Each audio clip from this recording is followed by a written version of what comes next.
ഹരേ കൃഷ്ണ.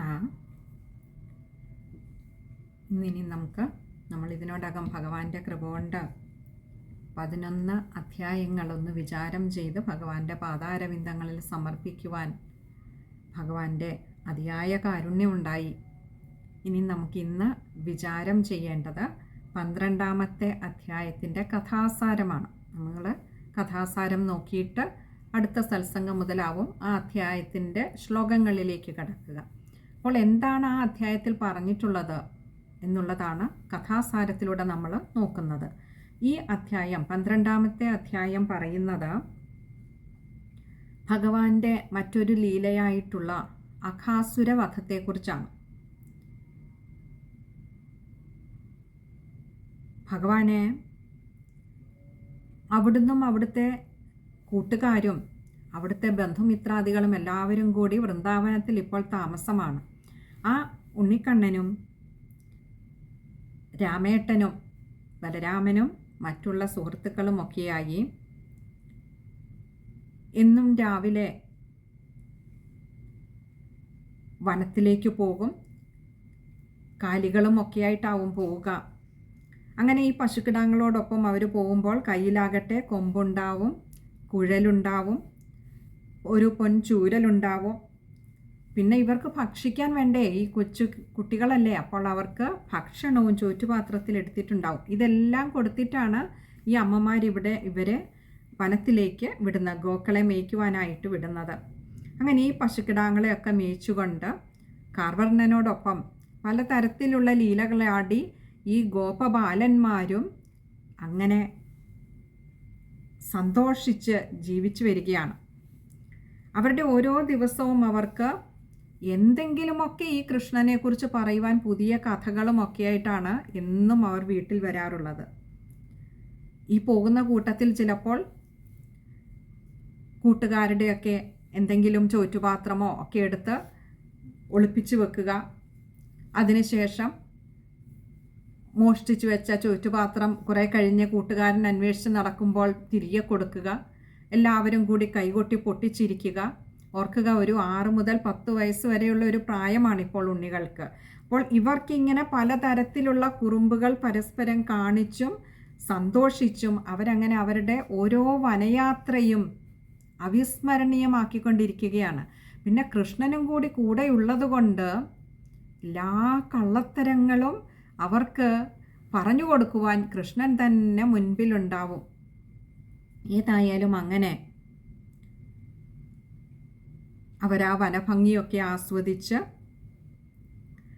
ചില സമയത്ത് കുയിലുകളെ പോലെ പാടും, ചില സമയത്താകട്ടെ പക്ഷികളുടെയൊക്കെ നിഴൽ കാണുമ്പോൾ അതിനൊപ്പം പാഞ്ഞു നടക്കുക, അരയന്നത്തെ പോലെ നടക്കുക. ചിലപ്പോൾ മരങ്ങളിൽ കയറും, മരഞ്ചാടികളെ പോലെ.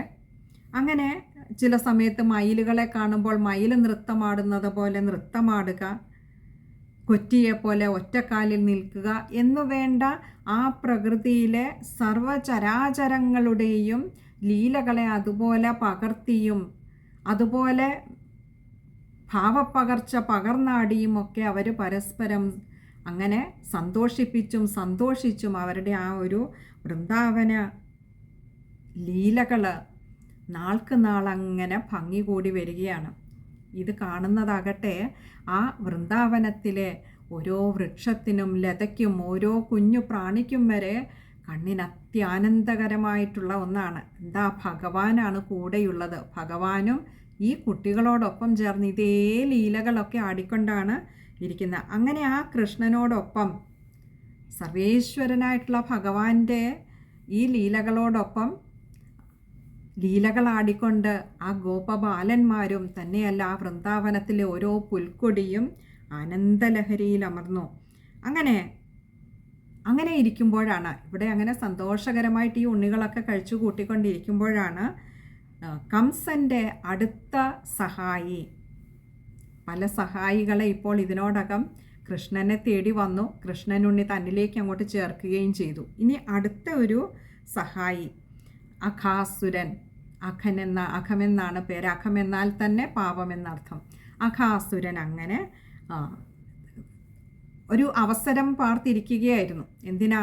തൻ്റെ കൂടപ്പിറപ്പുകളെയും തൻ്റെ കുലത്തിലുള്ളവരെയും, പൂതനയെയും അതേപോലെ തന്നെ ബകാസുരനെ കൊന്നത്, ശകടാസുരനെ കൊന്നത്, തൃണാവർത്തനെ കൊന്നത് ഒക്കെ ഈ കൃഷ്ണനാണ്. അപ്പോൾ ഈ കൃഷ്ണനെ ഒന്ന് തൻ്റെ ശക്തി ഒന്ന് കാണിച്ചു കൊടുക്കണം. ഈ കൃഷ്ണനെ വകവരുത്തുവാനായി ഒരു അവസരം പാർത്തിരിക്കുമ്പോഴായിരുന്നു കംസൻ്റെ ദൂത് വരുന്നത്.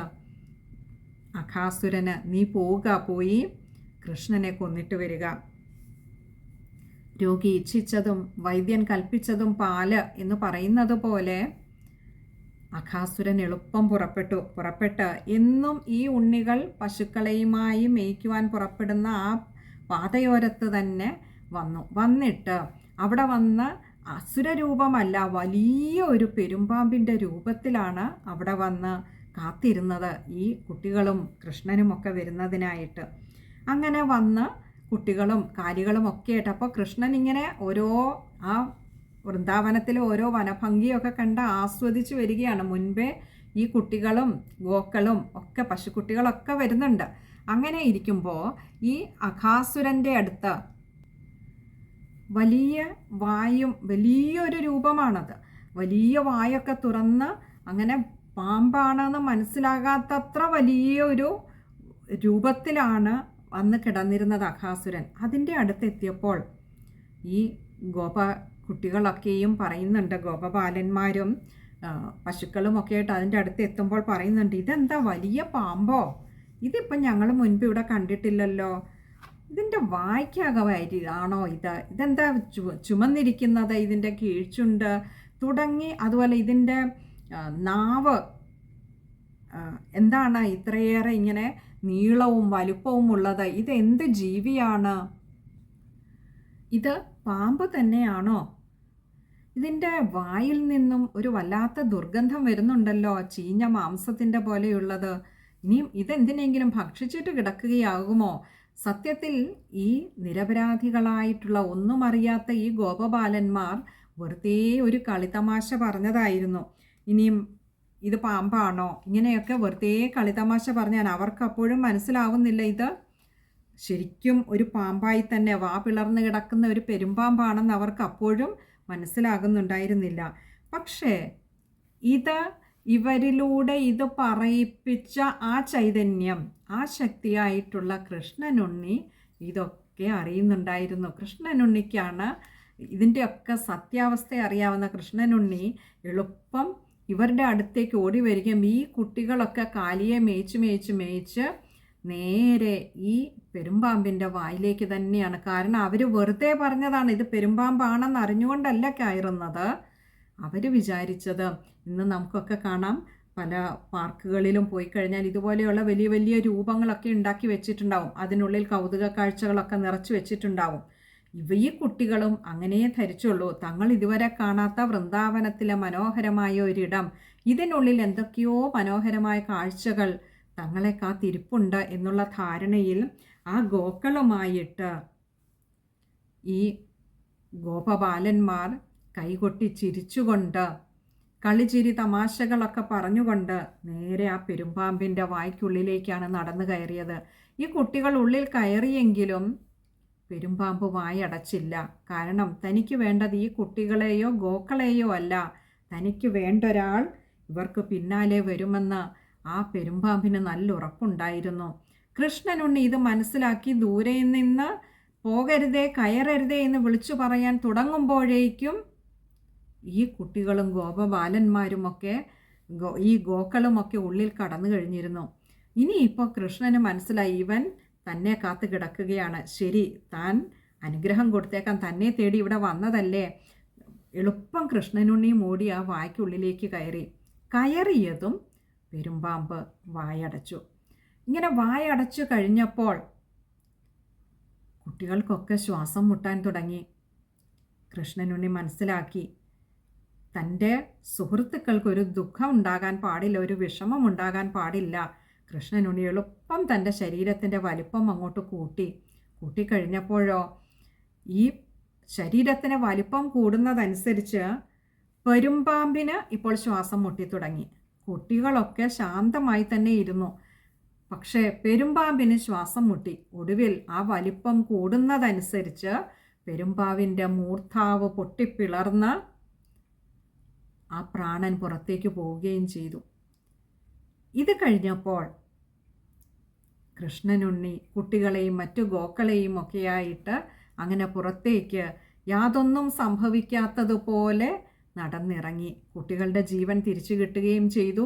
അതേസമയം തൻ്റെ ജീവൻ എടുക്കാൻ വന്ന ആ അഘാസുരൻ്റെ ജീവൻ പോവുകയും ചെയ്തു. കുട്ടികൾ അത്യത്ഭുതത്തോടു കൂടി തന്നെയാണ് ഈ ഒരു സന്ദർഭത്തെ നോക്കിക്കണ്ടത്. അവർ വീട്ടിൽ വന്നിട്ട് എന്നും വന്ന് അന്നന്ന് നടക്കുന്ന കഥകളൊക്കെ പറയാറുണ്ട്. പക്ഷേ ഈ കഥ പറയുമ്പോഴേക്ക് കുട്ടികൾക്ക് കുറച്ചു കാലം കഴിഞ്ഞു പോയിരുന്നു. ഇവിടെ ഇത് പറഞ്ഞതും ശ്രീ ശുക മഹർഷി ഈ ഒരു കഥ പറഞ്ഞതും, അതായത് വളരെ ചെറിയ പ്രായത്തിൽ ചെയ്ത ഒരു ലീലയായിരുന്നു ഇത്. ഏകദേശം ഒരു 6-7 വയസ്സിനുള്ളിൽ തന്നെ നടന്ന ഈ ഒരു കാര്യം പക്ഷേ വളരെ താമസിച്ചാണ്, ഏകദേശം 1 വർഷത്തോളം കഴിഞ്ഞതിന് ശേഷമാണ് ഈ കുട്ടികളൊക്കെ തങ്ങളുടെ ഗൃഹങ്ങളിൽ വന്ന് അച്ഛനമ്മമാരോടുമൊക്കെ ഈ കഥ പറയുന്നത്. ഈ കൃഷ്ണനുണ്ണി ഇങ്ങനെ ഞങ്ങളെ പെരുമ്പാമ്പിൻ്റെ വായിൽ നിന്നും രക്ഷിച്ചു എന്ന്. ശ്രീ ശുക മഹർഷി ഇത് പറഞ്ഞതും പരീക്ഷിത് മഹാരാജാവിന് അത്ഭുതം കൂറി. ഇതെന്തുകൊണ്ട് കുട്ടികൾ എല്ലാ കാര്യങ്ങളും അന്നന്ന് വന്ന് വീട്ടിൽ പറയുന്ന കുട്ടികൾ എന്തേ ഇത് മാത്രം പറഞ്ഞില്ല? അതിനെന്തേ 1 വർഷം വേണ്ടി വന്നു കുട്ടികൾക്കിത് ഓർത്തു പറയുന്നതിന് എന്നൊരു ചോദ്യം വന്നപ്പോൾ ഒക്കെ ഭഗവാന്റെ മായയാണെന്നറിയാവുന്ന പരീക്ഷിത് മഹാരാജാവിനും അതേപോലെ തന്നെ ശ്രീ ശുക മഹർഷിക്കും ആ ഒരു നിമിഷം ധന്യതയുടെ നിമിഷമായിരുന്നു. ഒരു തിരിച്ചറിവിൻ്റെ, ആ തിരിച്ചറിവിനെ ആസ്വദിക്കുന്നതിൻ്റെ, അനുഭവിക്കുന്നതിൻ്റെ നിമിഷങ്ങളായിരുന്നു. കാരണം 2 പേർക്കും അറിയാം ഈ നടന്നതൊക്കെ ഭഗവാന്റെ മായയാണ്. പക്ഷേ അതൊരു നിമിഷം ഉള്ളിൽ അനുഭവിച്ചറിയുന്നതിൻ്റെ ഒരു ആനന്ദ നിർവൃതിയിൽ ശ്രീ ശുക മഹർഷി അങ്ങനെ മുഴുകിയിരുന്നു. ഇനിയും അതിൻ്റെ കഥ പറഞ്ഞു തുടങ്ങുന്നതിന് മുൻപ്, അതിൻ്റെ കഥ പറഞ്ഞു തുടങ്ങുന്ന അടുത്ത അധ്യായത്തിലാണ്. അപ്പോൾ ഇവിടം കൊണ്ട് 12ാമത്തെ അധ്യായം ശ്രീ വ്യാസ ഭഗവാൻ അവസാനിപ്പിക്കുകയാണ്. നമുക്കും ഇന്ന് ഭഗവാൻ പറയിപ്പിച്ച ഓരോ വാക്കും ഭഗവാന്റെ പാദാരവിന്ദങ്ങളിൽ അർച്ചനാ പുഷ്പങ്ങളായി സമർപ്പിക്കുവാനുള്ള സമയമാണ്. സർവത്ര ഗോവിന്ദനാമ സങ്കീർത്തനം, ഗോവിന്ദ ഹരി ഗോവിന്ദ. ഇനിയുള്ള അധ്യായങ്ങളും ഭഗവാൻ അവിടുത്തെ നിശ്ചയം പോലെ, അവിടുത്തെ സങ്കല്പം പോലെ ഒക്കെ വേണ്ട വിധത്തിൽ നടത്തിത്തരട്ടെ, പറയിപ്പിക്കട്ടെ എന്ന് പ്രാർത്ഥിക്കുന്നു. ഹരേ കൃഷ്ണ.